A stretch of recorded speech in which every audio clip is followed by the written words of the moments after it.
গতকালকে একটি চাঞ্চল্যকর হত্যাকাণ্ড সংঘটিত হয়েছে, রুবেল হত্যাকাণ্ড। শহরে আলোচিত একটি ঘটনা গতকালকে। তো আপনারা যেরকম সজাগ দৃষ্টি রেখেছেন ঘটনার পরপরই আমরাও এরকম সজাগ দৃষ্টি রেখেছি। এবং আপনারা তো জানেন যে কোনো মার্ডার বর্ধমান চাঞ্চল্যকর ঘটনা ঘটলে আমরা সাধারণত ছায়া তদন্ত করে থাকি। অন্যান্য সংস্থার পাশাপাশি ছায়া তদন্ত করতে গিয়ে মানে মূল রহস্য উদ্ঘাটন করার দ্বার প্রান্তে যখন পৌঁছি তখন এরকম রহস্যটি উন্মোচিত হলো এবং কিছু অপরাধী ভিকটিমকে হত্যা সংগঠিত করেছে এরকম শুনে কিছু অভিযোগকারীদের নাম আমাদের সামনে আসলো।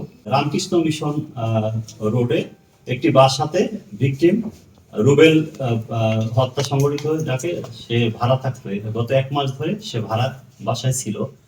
তো ভাড়া বাসায় ছিল, তার গতিবিধি চলাফেরা এভরিথিং একটু সন্দেহজনক। বাজের ছেলেদের নিয়ে আড্ডা বসাতো, তারপর মাদক সেবন করতো। এরকম অভিযোগের ভিত্তিতে 1 মাস পরে বাসার মালিক তাকে সতর্ক করে দেয় এবং জানিয়ে দেয় যে আপনাকে পরবর্তী মাস থেকে আর ভাড়া দেওয়া হবে না।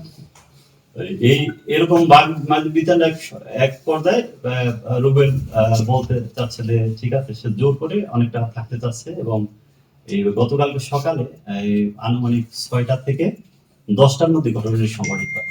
তো 6টার দিকে প্রথমে ভিকটিম রুবেল, সে বাড়ির মালিক পারুল, ওনার দরজায় ওনার রুমের দরজায় লাথি মারে।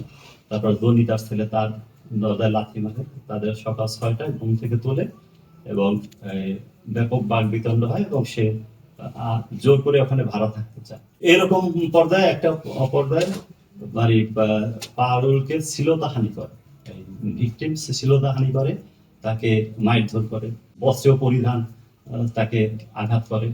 এরকম শ্লীলতাহানির এক পর্যায়ে তার ছেলে জনি, রকি, তারপর তার ছেলে ইমরাজ, রহমত। কালার এক্সপার্ট ডার্ক স্যাপ এবং মাইল্ড অন হ্যান্ডস টেকনোলজি সমৃদ্ধ অরিক্স অ্যাডভান্স ডিটারজেন্ট পাউডার আপনার লন্ড্রি এক্সপার্ট।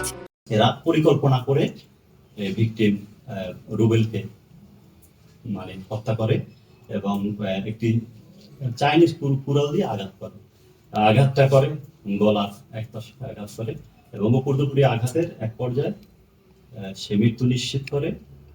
এরা পালিয়ে যায় বাসা থেকে। তো আমরা গোপন সংবাদের ভিত্তিতে শহরে বিভিন্ন জায়গায় অভিযান চালিয়ে তাদের গ্রেপ্তার করতে সক্ষম হই এবং প্রাথমিকভাবে তারা বলেছে যে আমার মায়ের সাথে খুব খারাপ আচরণ করছে এবং শ্লীলতাহানি করছে। আমরা এই কারণে আমরা তাকে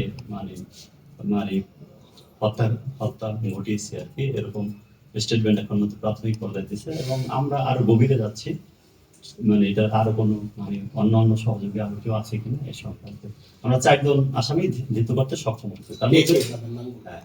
4 জন আসামির মধ্যে মূল প্রিন্সিপাল একুশ জনি, সেই ঘটনাটা মূল ঘটেছে। কুড়াল দিয়ে, চাইনিজ কুড়াল দিয়ে সে আঘাত করে জনি। এরপর রহমত তার ছেলে, তারপর রকি তার ছেলে, তারপর ইমরাজ তার ছেলে, এই 4 জনই তাদের ছেলে। তার মধ্যে প্রিন্সিপাল একুশ জনি এবং এরা সহযোগী, এটা মিলে হত্যাকাণ্ডটি সংঘটিত হয় এবং ব্যবহৃত হয়েছে চাইনিজ কুড়াল দিয়ে আঘাত করে। এবং এই ঘটনাটি ঘটিয়ে জনির চাচা নাম আমজাদ তার কাছে গিয়েছিল যে আমরা তো এরকম একটা ঘটনা ঘটিয়ে ফেলছি, তো এখন আপনারা আমাদের সাথে যদি থাকেন তাহলে হেল্প করেন ফ্যামিলি। ঠিক আছে, এই আমজাদ এই বিষয়টা জানে।